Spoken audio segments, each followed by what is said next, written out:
everybody. Welcome. Very nice to have you with us. We are all involved in fundraising in one respect or another, right? So we understand the importance of the ask. If we're not asking for gifts, we aren't going to get gifts.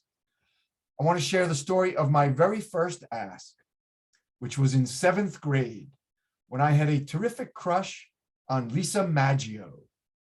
And I chose to ask Lisa to go steady at our 7th grade dance. We were there in the gymnasium with that high gloss varnish on the floor, poisoning everybody. I was there in my powder blue leisure suit with the contrasting thread on the lapels. My shirt was a fine Kiana polyester. My shoes, blue plastic from Buster Brown.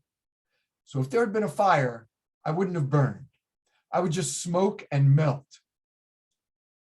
I saved my last dance for Lisa. Lisa saved her last dance for Albert Moran.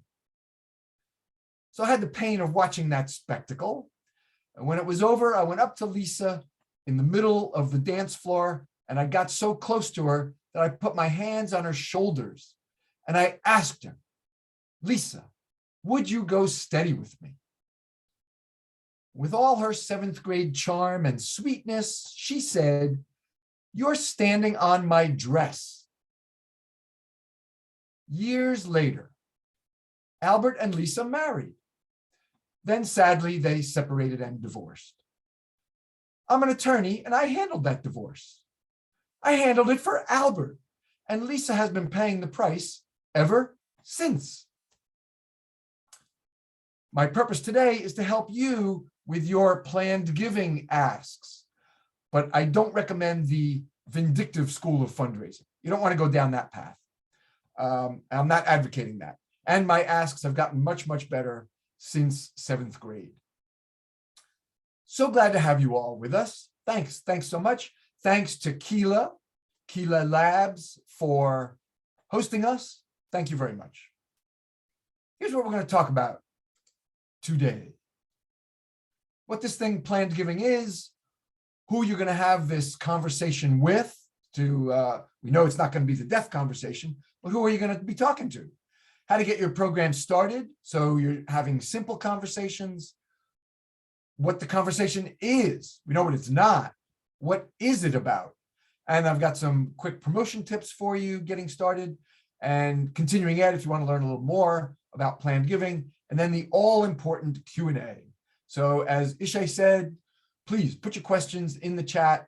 We'll be curating them, and there will be plenty of time to answer your questions. Arguably, that's the most important part, because that focuses on what you're wondering about, what you're thinking about, what challenges you're facing. So please, Q&A, very important.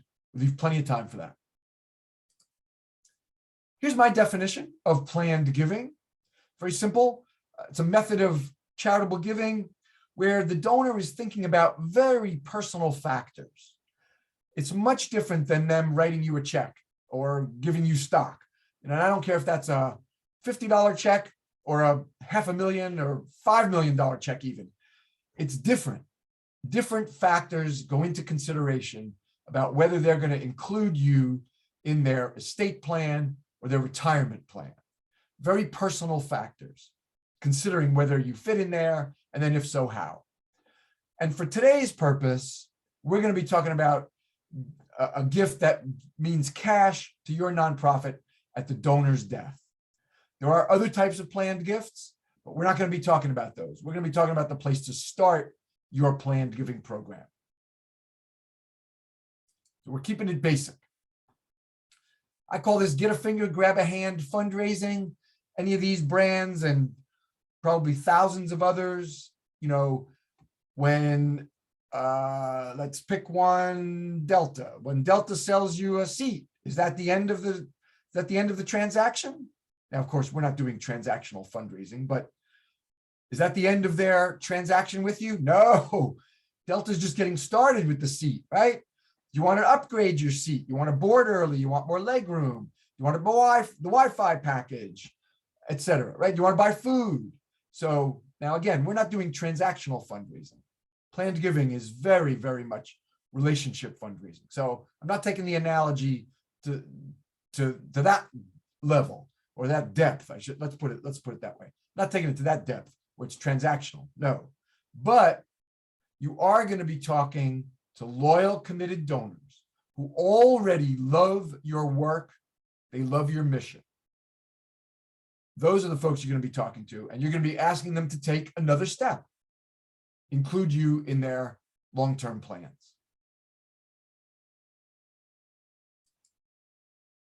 Who are you going to be having this conversation with? In other words, who are your best prospects for planned giving?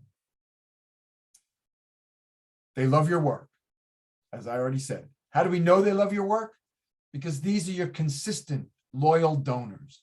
These are the folks, when you go to your CRM, they've been giving to you for decades, and often, very often, multiple gifts in single years. And I don't care what dollar amount those gifts are. So I literally mean, if there's somebody who's been giving you $5, and let's say they just did it once a year, and they've been doing that for 10, 15, 20 years, they are an ideal prospect for a planned gift, for the gifts we're going to be talking about, which is gifts in people's wills. They're an ideal prospect for you. Literally, $5 a year for many, many years, and then, of course, going up. Now, that's an atypical donor. Typically people would increase over those many years, but I'm picking someone atypical to make the point. It doesn't matter the dollar amount of their giving. It's the consistency and the frequency and the loyalty. That's what we're looking for. And we're looking for folks who are roughly 55 to 60 and over. The reason is that's when people start thinking about their estate plan as a method of giving back to the causes that have been important to them. It's not the first time they have a will. No. You should have a will long before 55.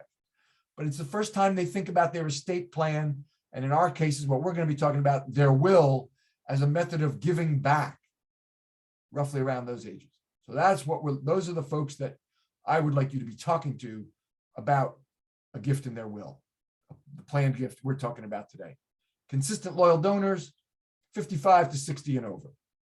And of course, you embark on any new initiative, you look for board leadership, right?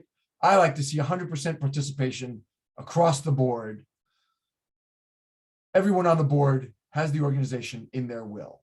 And for the board, I would suspend the age requirement. Hopefully they are your consistent, loyal donors, but folks much younger than 55, if they're on your board, should have you in their will. If they later take you out of their will, well, that's very, very rare that happens. That's when they're off the board. But we're focused on when they're on the board. I suggest the goal is 100% participation. All board members have you in their wills. Is this too subtle? Okay, I hope not. You are not only talking to your wealthy donors. I gave the example of the $5 a year donor. Most likely that's not a wealthy person. That person is a terrific prospect for a gift in their will. Please take this away. Actually, I make these takeaways mandatory. So I do say please, but it is mandatory. You got to take away two things. This is the first. This is not only for your wealthy donors. People of very modest means can leave very respectable, generous gifts in their wills. So please take that away. You'll be leaving a lot of money on the table, doing a disservice to your work if you're only talking to your wealthy donors about a gift in their will.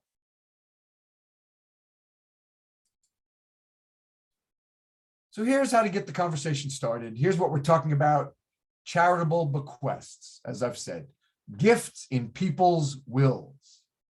So alongside gifts to husband, wife, children, grandchildren, maybe even dear friends, your donor includes a gift to your nonprofit. The astute among you might have noticed that the first letter of each bullet spells out not death. I'm reminding you that we are not talking about death as we are talking to folks about putting you in their will. Okay, so a few things might be a little awkwardly worded, but you're not getting gypped out of any content naturally. All right, so no kidding. The average bequest in the U.S. is $35,000. Charitable bequest in the U.S. $35,000. I'll bet it's comparable for our neighbors in the north. Folks of very modest means might be able to do this average bequest, or they might come lower than that, but that's the average. So because it's an average, obviously some are very much higher than that too. But when you're talking to your CEO or your board about inaugurating planned giving at your organization, because I'm going to make it so simple that you're going to be able to do that, they may ask, well, what kind of gifts can we expect? Well, in the US, the average bequest is $35,000. It's oh so easy for your organization and for your donors. Why is it easy? I'm going to start with the donors. For your donors, everybody knows what a will is. Everybody knows how wills work. Everybody knows they need a will. That translates to it being very easy for your nonprofit.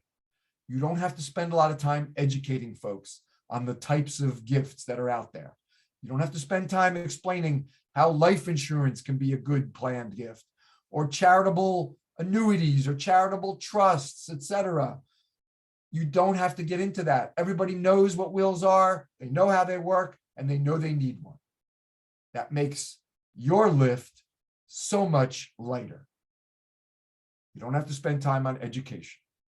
Get right to the heart of what you're going to be talking about. And you're talking about what your potential donors love. Next two bullets. They love your work.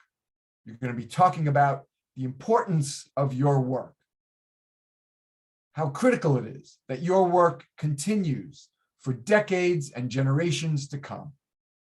I've got more to say about that, but that's what the conversation is going to be about. Expect that donors won't tell you. Most donors won't tell you. That's because the statistic is that for every one donor who tells you they've included you in their will, there's another 7 to 8 out there who won't tell you. It's just so personal and so private for them that even though you're part of their will, they're not going to let you know. Of course, you give people lots of options to tell you, lots of opportunities to check a box on a reply card. I've included you in my will. But maybe dismaying statistic, or you could say it's a very uplifting statistic. There's another 7 or 8 out there for everyone we know about. So let's look at the uplifting side. All right. So a lot of folks aren't going to tell you. You can get anything of value in a will, but most likely it's going to be cash. As Ishay said, I've been doing this for 25 years, since 1997. And the vast majority, like 98% of the gifts I've seen, are very simple gifts of cash.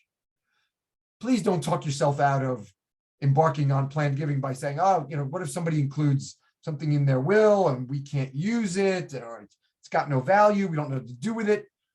Don't talk yourself out of planned giving. Talk yourself into getting started with planned giving. So don't look at why you can't, look at how you can.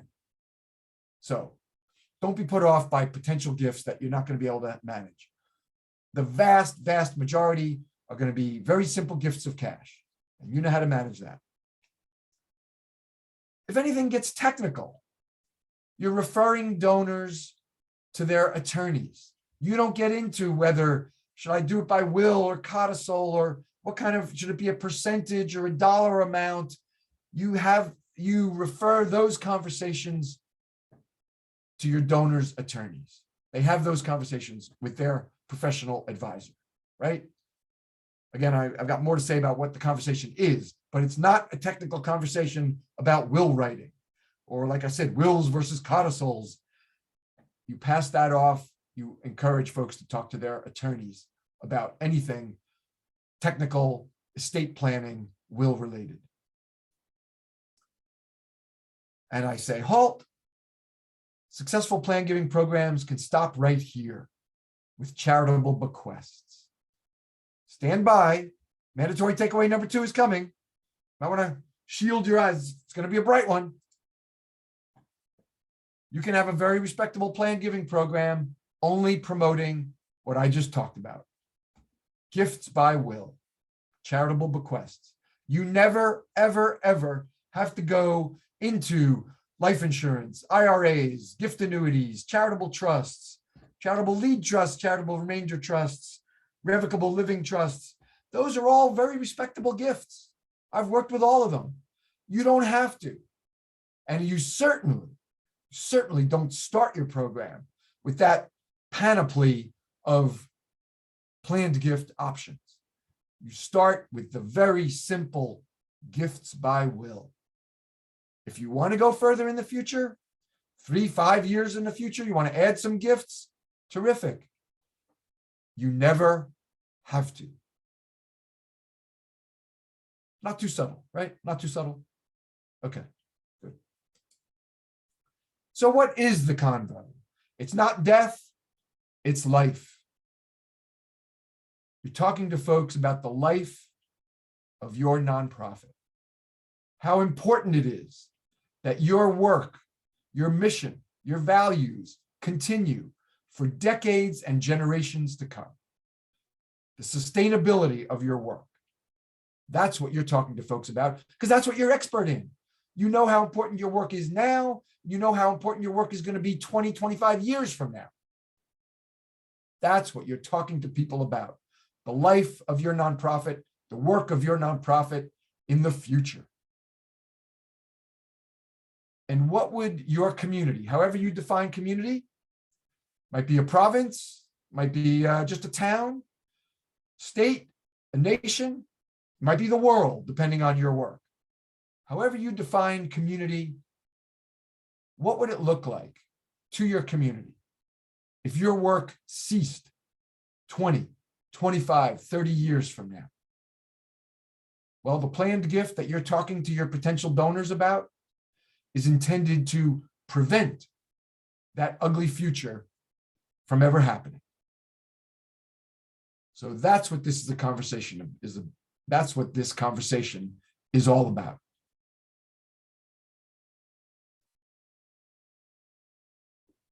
This is straight up gin, by the way. So this is where we are. We looked at what planned giving is, who you're going to have the conversation with, how to get started, and what is the conversation all about. I've got some promotion tips for you. Around your events, when you can drop a few speaking points into the remarks. Now, I'm the evangelist for planned giving. I like to see planned giving talked about, if not everywhere, nearly everywhere. There may be some events you may say it's totally inappropriate. Okay. But most events, you can drop a couple of speaking points in.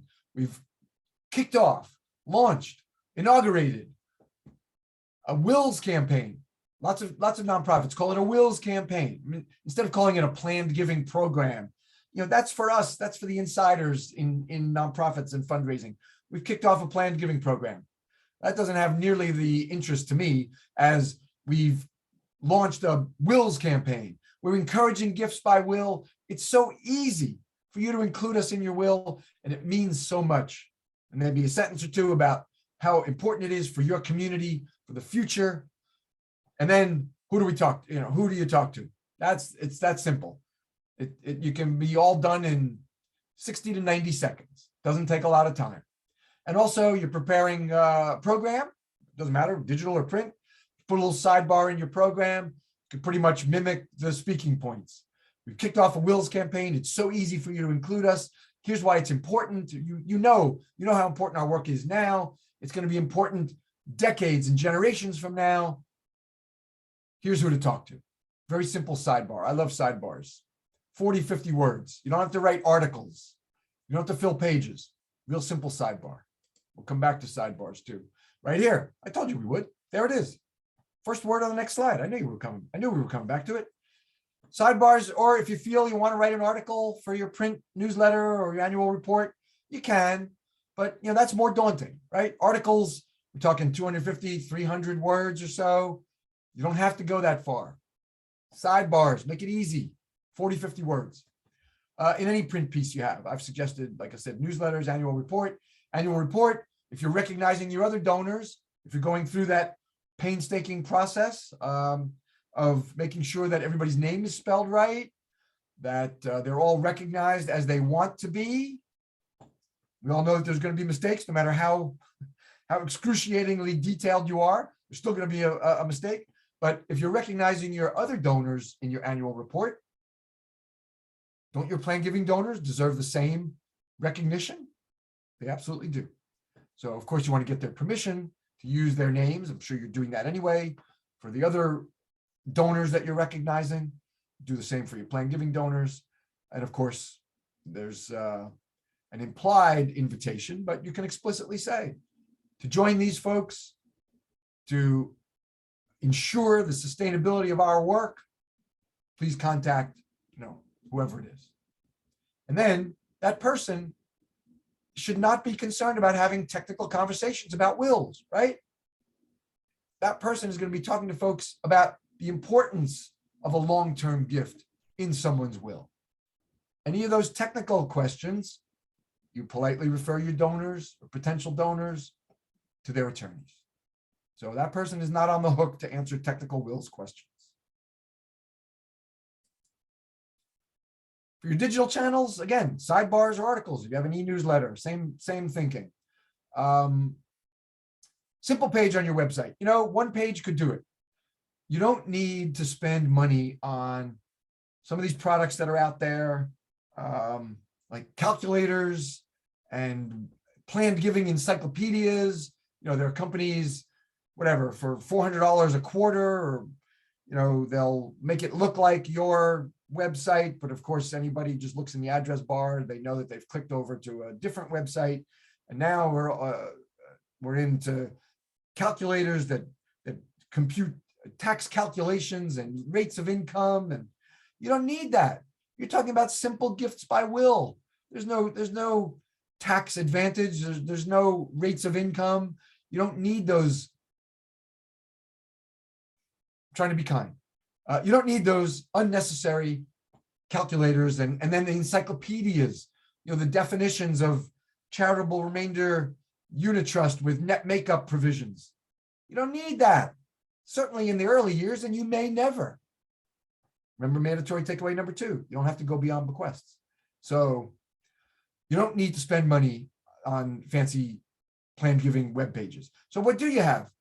Pull quote from a donor or donor couple, maybe a short testimonial from them. If it's not a pull quote, maybe very brief, a little paragraph testimonial about why they included the organization in their will. How important your work is for the future, right? Maybe a graphics, maybe a video, at least I think some photos. Please avoid the stock photos that are so trite around planned giving. I'm talking about the grandfather clock, the will, the piece of paper that says last will and testament. And then there always seems to be a pen at a 45-degree angle to the corner of the page. The one, please avoid those. No stock photos. You have lively stuff about your work. Use those. And simple one, email signature. Everybody couldn't put this in their email signature, about how it's easy to include us in your will. Ask me how. Very simple. Today's Tuesday. Everybody could have that in their email signature. Give yourself a day. Ishay said you'll get the video by Friday. So give yourself a couple days. Maybe by Thursday or Friday, everybody could have this in their email signature. Direct mail. Now I'm talking about postal mail. Drop a buck slip in an existing package. So this is not a devoted planned giving package. This is a mailing of some other purpose. By buck slip, I mean something that's printed a third of a page, so 3 on 3 on an 8.5 by 11-inch page, cut them up, and you repurpose the sidebars that you did earlier for your annual report or for your e-newsletter. Buck slip, it even looks like a sidebar, right? About how simple it is, include us, how important it is, and here's the person to talk to. There you go. It's light, it's only a third of a page, so it's not increasing your postage costs, right? Trying to do this being savvy about budget. Here's one also, the second one, use your reply envelope flap for a self-selection checkoff. Now, I'm talking about next time you print reply envelopes addressed back to you. On the flap of that reply envelope, you put a little checkoff. Send me information about including your name, your organization name, in my will. Very simple checkoff.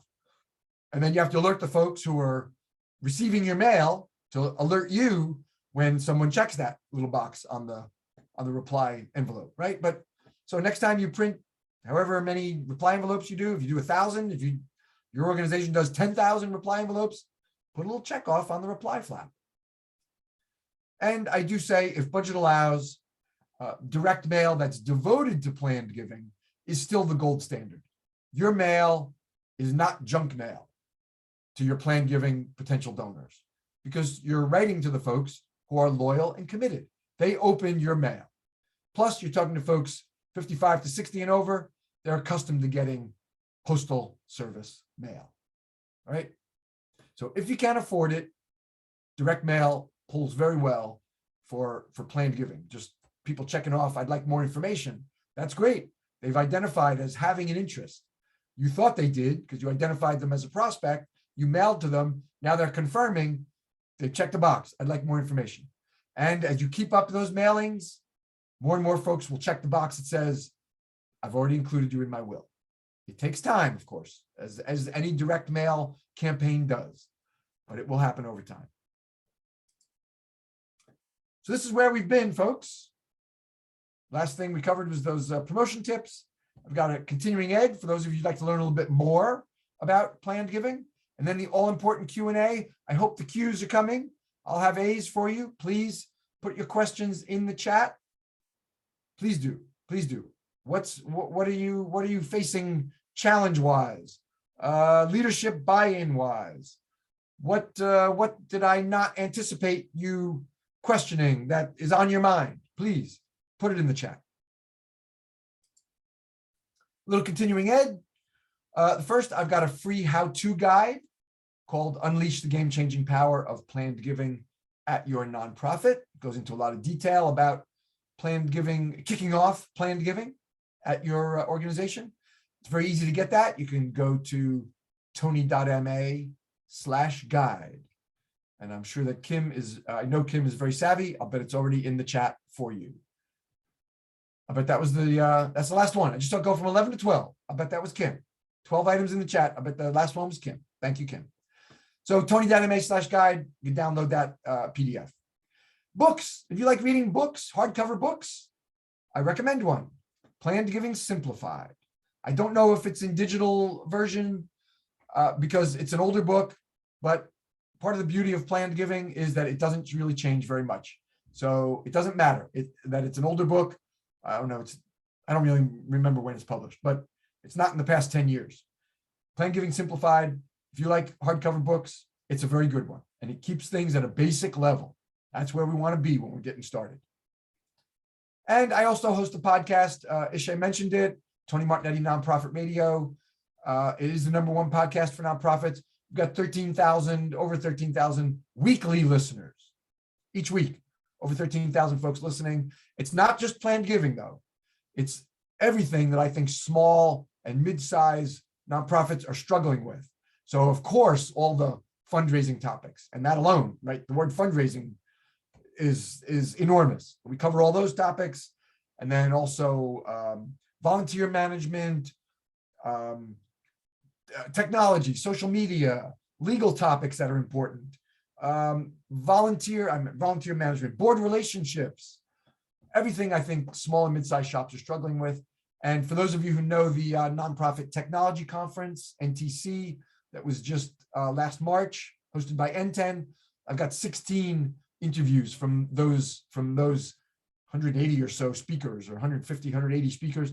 So I've culled some of the best speakers, and those will be coming up in the coming months on Nonprofit Radio. And you can find out about that on my website, is tonymartignetti.com. I bet Kim is already on top of that too. Amazing. So, time for the all-important Q&A.